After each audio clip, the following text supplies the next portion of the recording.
All right. Hello again, Avengers, and welcome to another exciting daily vlog. This is daily vlog 2025, number 192, and today I have been inspired. I was watching YouTube, as you do, and I don't remember what channel it was that was doing this. I think it was, actually, I'm relatively certain it was Watch Mojo, because they did a video about games that play better on the Switch 2 than the Switch. And I have my own issues with that particular video and just with Watch Mojo's gaming content in general, because it's fairly obvious to me that the people that write the scripts for Watch Mojo, specifically their gaming stuff, have never played a video game. Because a lot of the stuff that they will quote in there as like just fact is stuff that isn't real. Like, for example, Tears of the Kingdom shows up on that little list. And in it, they mention the fact that Tears of the Kingdom on the original Switch was nearly unplayable for a lot of people, which isn't true.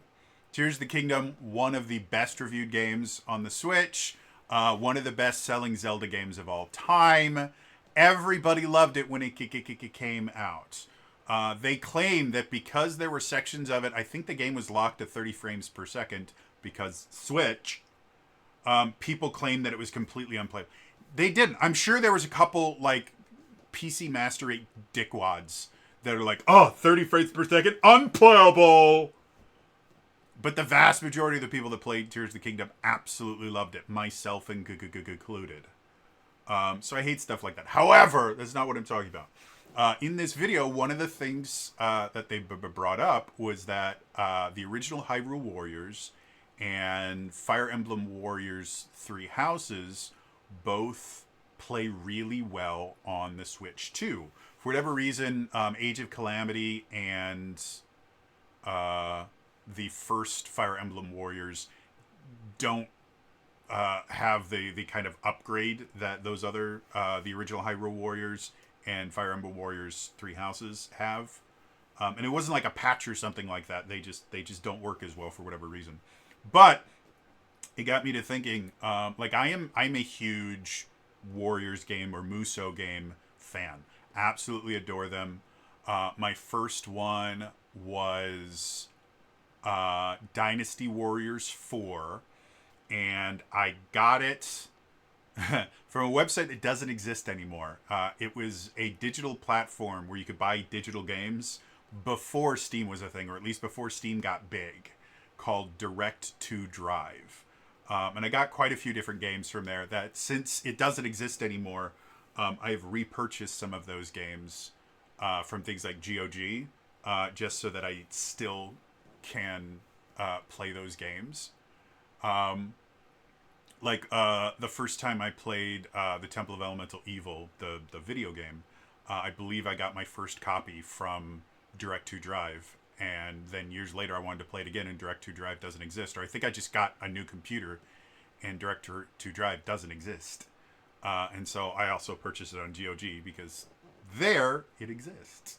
Anyway, I absolutely loved it. I love the gameplay. I love just like mowing down enemies and all that fun stuff and capturing points. Like, the whole thing was fun. It also got me massively excited about the Romance of the Three Kingdoms, which is what Dynasty Warriors is based on. If you're not familiar, Romance with the Three Kingdoms is considered one of the five great books in Chinese literary history. One of the other ones that I also absolutely adore is Journey to the West, which is what the Dragon Ball series is actually inspired from. It's technically not a retelling of Journey to the West, but Son Goku is actually based on a character from Journey to the West named Son Goku, I believe, who is the Monkey King. And the Monkey King character shows up everywhere. Like, League of Legends has a character named Wukong, who is literally just the Monkey King, and he just shows up everywhere. Anyway, so Really like Warriors games. And I got to thinking about the idea of, well, what about a Warriors TTRPG style game? And as soon as I had that idea, I thought, haven't I already made this video? And so I actually went back and searched through my old videos. And as far as I can tell, unless it's named something different, I could not find a video where I talked about, hey, how about we try to make a Dynasty Warriors style TTRPG campaign or something like that. But as I was lying in bed, as you do when you're thinking about tabletop RPGs, that's a totally normal thing. And I'm sure all of you, when you're in bed, the first thing that you do is go, how could I design this tabletop RPG? I was lying in bed trying to think about, well, how would you do that and still make it feel like a warrior style game? I realized that Daggerheart actually has a perfect solution to one of the biggest problems of a tabletop style warriors game, which is, how do you get that same feeling of just wading into a ton of bad guys and wiping them out in something like Dungeons and Dragons? So I wanted to have another little thought experiment where we designed a Dynasty Warriors style TTRPG campaign. Because I don't actually think you need to design an entire tabletop RPG to be able to run a game that feels like Dynasty Warriors. You just have to have a couple things in there. The first thing, and probably the most important thing that you need, is you need a minion style enemy. Minion style, banana. No, not those kinds of minions. What I'm talking about, in 4th edition, one of the absolute greatest contributions to tabletop RPGs in the world that came from 4th edition was the introduction of what was called a minion. A minion was a unit that only had 1 hit point. It still functioned in a similar way to normal units, but any damage whatsoever would instantly knock it out. Minions were specifically designed so that you could throw like hordes at your players and it wouldn't unbalance the game. And minions were so much fun, especially because of how 4th edition played. Unlike literally every other version of Dungeons and Dragons, there are certain classes that just simply don't get area attacks. Like your standard fighter does not get area attacks in any other version of D&D. They do get multiple attacks. They can attack multiple units, or things like the cleave mechanic and greater cleave mechanic in 3rd edition, which is a feat that when you took it, if you took an enemy down to 0 hit points, you could go and attack another unit. And with cleave, you could do that once. Greater cleave, I believe you could just keep doing it until you ran out of things to kill. And so that kind of worked like a quote-unquote area attack, but not really, because each one was a separate attack roll, and it got really, really boring really, really fast when you had someone that was just kind of crit cleave chaining. So it's just like, barbarians would do this at low levels a lot. They'd go into like a group of like, goblins or something, and they just go, boom, boom, boom, boom. When I say low levels, I don't think you could get greater cleave until like 5 or 6. So low-ish levels. Anyway, back to that idea.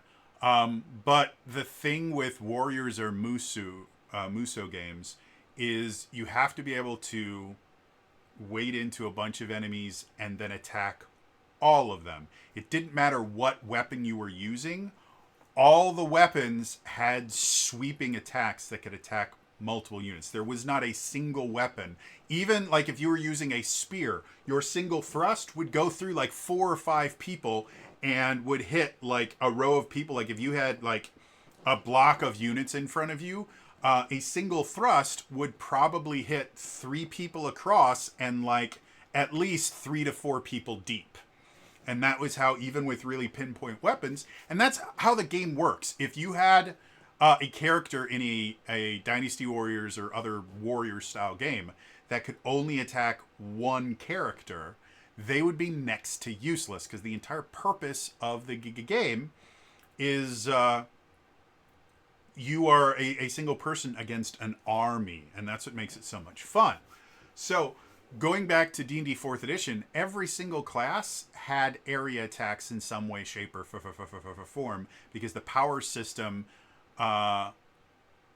allowed you to do more advanced things. Like even your like I built a level 30 fighter on here one time during Daily December, and the amount of really cool abilities that you had, even just at level 1, was astounding. So minions worked really well in 4th edition because it gave you a huge advantage if you were using any type of area attack, and it was also very, very rare that that any encounter would throw only minions at you. Like encounter design in 4th edition, it really wasn't a good idea to just throw one kind of enemy at anybody. You wanted to mix it up because all of the different classes of enemy had things they were good at and things that they were bad at. And by combining them with different types of enemies, you would kind of shore up those difficulties and give the players an actual challenge. So one of the things that I like about the encounter design in Daggerheart is it does the same thing. It has these different styles of enemies or categories of enemies. And the idea is you're not going to be sending a horde of one kind of enemy at them. You're going to be mixing and matching to create interesting combat encounters. So the minion creates the ability to kind of wade through enemies, which is, again, one of the intrinsic parts of a warrior's style game. But also warrior style games have generals and leaders that don't just come in and allow you to sweep them. Those you actually have to be creative in how you fight them.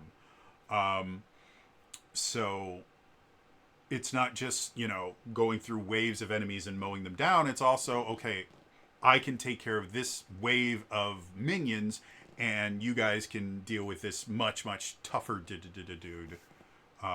And it turns into an interesting thing. But again, that worked in 4th edition. In 5th edition, it doesn't work as well because there's quite a few classes that don't have any abilities or have very, very limited choice of abilities that allow them to attack multiple targets. Effectively, the only way that you can attack multiple targets is with some sort of magic. There is not a single weapon in the game that attacks multiple targets. Or at least not in the base game. Obviously, there's homebrew and stuff like that, and like shotguns and other the things like that. But as far as the base game, if you are a weapon-based class and are not actively using a spell, you are only able to attack a single target, which is a huge disadvantage when you are dealing with minions. It's actually a really great way to deal if rogues are kind of breaking your game because somebody created a rogue and then is using like the booming blade kick a cantrip, which is really, really popular in the Adventures League when it first came out, because cantrip power increases based on your character level, not your caster level. So if a rogue took one of the Bladesinger kick a cantrips that added extra damage onto a single attack, they could use their sneak attack and get extra damage from the cantrip the higher the level they were. And if they could find ways to get crits, like they could one-shot dragons eventually with just all the extra dice that they would be getting. It was nonsense, especially if they were using a weapon that got additional damage dice on it as well.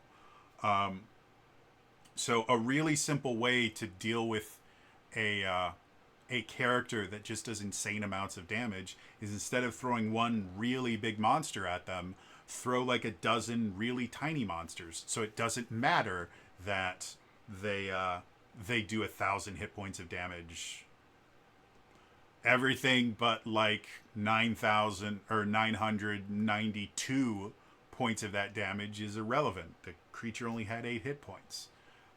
So it is a way to kind of balance those builds. Paladins were kind of famous for it too, where they could just absolutely destroy because they do this amazing single target damage. And so by putting a lot of smaller things in there, you could kind of balance that out. But if the point of it is to kind of wade through enemies, then classes like the rogue or the fighter, or somewhat the paladin does get a few, depending on their subclass, does get a few area attacks, but they're still linked to their spell slots, which are extremely limited. Any of those classes are going to feel extremely underpowered in a warrior style campaign, to the point where they are a detriment to the team, because if you're balancing the combat encounters around how many players there are and their levels, which is how most tabletop RPGs balance encounters, anyone that can't do area attacks is automatically going to be a detriment to the team. So how do you deal with that? Well, Daggerheart had a brilliant solution to that. I don't remember the term they use. I'm actually going to look it up just because I'm going to use it quite a few times here. Daggerheart. Hello, Daggerheart. There's the core rulebook. I am Kermit the Frog. All right, show me adversary types. Okay, so minions. Yeah, they just call them minions in this. All right, cool. So that's the name that I know them by. So minions. Minions exist in Daggerheart, and they are exactly what they sound like. They almost always have only a single hit point, and again are designed to be dealt with en masse, to the point where the way that you balance encounters in Daggerheart is a group of minions equal to the number of players in the party counts as one unit. So if you have a 5-person party, then a single unit, as far as balancing concerned, that is made up of minions is 5 minions. And you have to have multiple. I think they're only worth like 2 points. So you would need to have probably like 5 to 6 times the number of player characters for a combat encounter that included just minions to actually be quote unquote balanced according to their thing. So the interesting thing about minions is they have a passive in Daggerheart. It's just called the minion passive. And basically what it is it's listed minion parentheses number passive. And it basically says for every X amount of damage in addition to the damage required to kill the minion. Well, here, I'll just read it. This adversary is defeated when they take any damage. For every X damage a PC deals to this adversary, defeat an additional minion within range the attack would succeed against. So, basically, like for the giant rat, which is a tier 1 minion, the minion feature is minion 3. So basically, for every 3 damage that you do to the giant rat, you kill an additional minion. And that fixes the biggest problem with running a warrior-style campaign. Like, you need to have minions, because those have to be the bulk of the units you go up against have to be this minion type. Now, just because minions are killed in one hit doesn't mean that they're just like cannon fodder that are just there to get in the way. That's kind of how they work in Dynasty Warriors games. But in a tabletop, a minion still does similar damage to a regular enemy unit of that level. They're just killed really, really easily. Like, they actually had a way to convert regular units into minions in 4th edition, and it was effectively, just reduce their hit points to 1. Like, that's all you had to do was to create a minion. It was slightly more complicated than that, but that was the basis of it. There was some other slight tweaks you would sometimes make, but So they still could do damage, and en masse, again, they were dangerous. So with this minion passive that exists in Daggerheart, really applying that makeup to literally any tabletop RPG would allow you to run a Dynasty Warriors style campaign. Because again, in Dynasty Warriors, there's basically two things that you do. You kill the enemies and you take over control points. They might be keeps, they might be other things, but that's how you win Dynasty Warriors games, is you kill enemies and you take over control points. And the way you take over control points is you kill all the enemies in them and then just sit there until you control that point. Like, that's the basics of a Dynasty Warriors games. Now, they do get a little bit more complex. There'll sometimes be doors that won't open until you kill a certain general. And so if we're translating this into a tabletop RPG campaign, the idea of control points, Lancer already has sit reps that have control point style rules in them. And again, they're not particularly difficult to implement. The basic rule is, here's your control point. If there are more player units than enemy units in that control point at the top of the round, your side gets a point. If there are more of them than they get a point. If it's tied, neither team gets a point. Whichever side gets to this many points in this amount of time wins. Like, it's not a particularly difficult thing, again, to implement in any tabletop RPG. So you can use that if you want the control point style gameplay. But if you don't, if you just want these kind of big epic battles where it's a small group against an army, which shows up in fantasy style games all the time, in fantasy style stories all the time. I mean, look at Lord of the Rings. Like, the Battle of Helm's Deep is that, almost by definition, there's an entire part where Aragorn, Gimli, and Legolas go outside the walls of Helm's Deep to fight on their own against an entire, regiment of Uruk-hai. Like, that's just how it works. And the forces of Sauron were always outnumbering them over and over and over again. So this idea of, a single person against a huge army shows up in history over and over and over again. And we really just haven't been great at being able to emulate that in a tabletop RPG. Because tabletop RPGs are not really designed around that idea. It's much closer to the idea of, a small group of enemies versus a similarly sized group of heroes. So getting back to the idea of running a tabletop RPG, again, all you need is create some minions, which again is simple enough to say,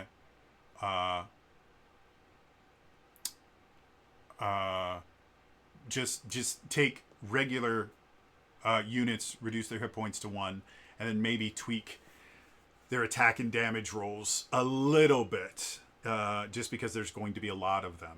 There you have your minions, and then create a rule. You'll probably have to look at how much damage the players can output, and come up with rules for, you might want to have the minion passive thing only work if you're dealing damage to a single target, so that your area effect spells are not becoming just massively overpowered. Like a single fireball, if you have minion, even if you had minion 10, a single fireball is 8d6 damage. On average, you're going to be doing somewhere between 20 to 30 damage to each person in there. So that would mean every single minion that you hit with that fireball, you would be killing a minimum of 2 to 3 minions. And it's a 20-foot radius sphere. So it's a 40-foot in diameter. You could wipe out a lot of minions with a single fireball. And it's already really powerful.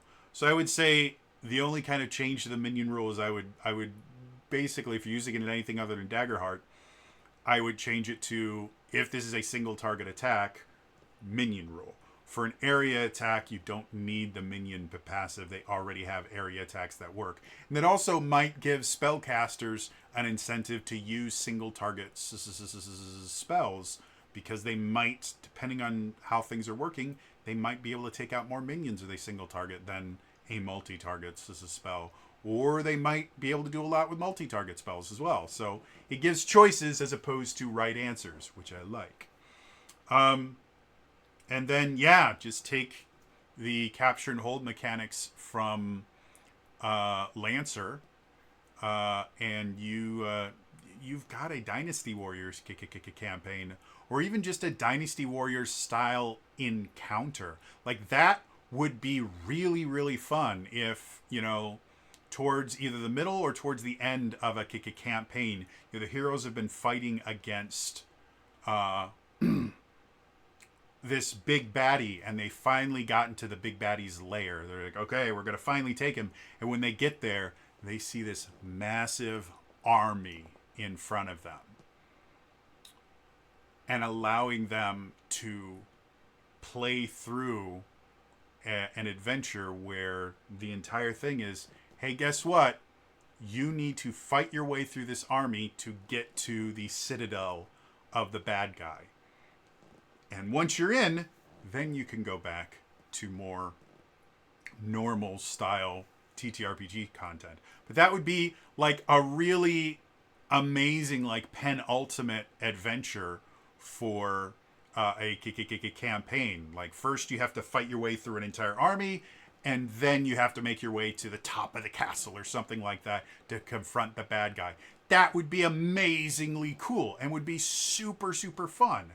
Well, with these systems that already exist, you can 100% do that. And it doesn't take a ton of work as a game master to add this stuff in. Like, the hard work has already been done.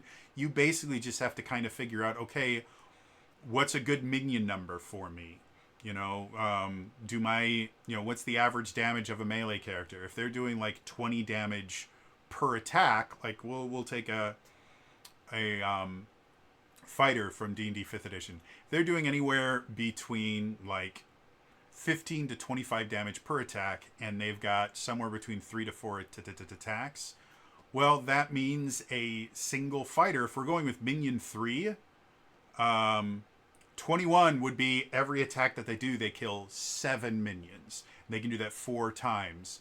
So that would bring us up to 84 minions that they could take out in a single turn. Even for a wizard casting like Rain of Fire or Meteor Storm or anything like that, killing 84 characters at a time is a bit much.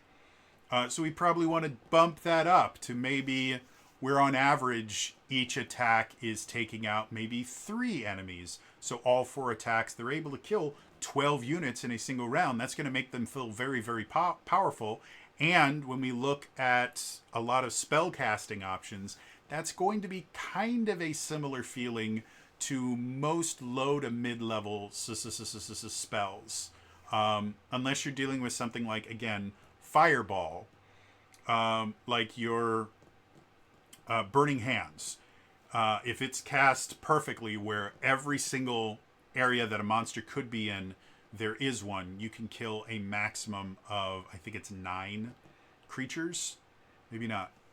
So 15 would be 1, 2, 3, 1, 2, 1.